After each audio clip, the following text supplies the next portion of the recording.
मुख्यमंत्री देवेंद्र फडणवीसांनी अण्णामलई यांची पुन्हा एकदा पाठराखण केली आहे. अण्णामलई यांनी बोलता बोलता बॉम्बे म्हटलं. त्यांना मुंबईचा अपमान करायचा नव्हता असं फडणवीसांनी सांगितलं. ठाकरेंकडून कुठल्याही गोष्टीचं भांडवल केलं जातंय अशी टीका फडणवीसांनी केली.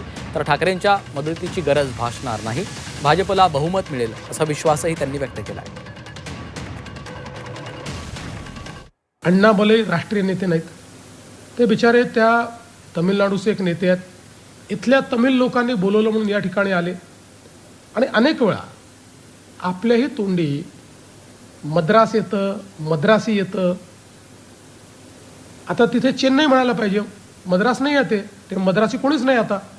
पण आपण बोलतो ना बोलता बोलता, कारण जुनी सवय आहे. आपला काही त्यांचा अपमान करण्याचा हेतू थोडी आहे, आपली जुनी सवय आहे. त्यामुळे समजा अण्णामलईंनी बोलता बोलता बॉम्बे म्हटलं, याचा अर्थ काय त्याला मुंबईचा अपमान करायचा आहे किंवा मुंबईच्या विरोधात आहे, कुठल्याही गोष्टीचं त्या ठिकाणी भांडवल करायचं भासतच नाही. आम्हाला पूर्ण बहुमत मिळणार आहे, आम्हाला कुठलीही गरज भासणार नाही. राजकीय संबंध इस्टॅब्लिश होण्याचं मला काही त्या ठिकाणी कारण दिसत नाही. वैयक्तिकदृष्ट्या ते काही शत्रू नाही आहेत, आम्ही बसून चहा पिऊ शकतो, त्याला अडचण नाही आहे.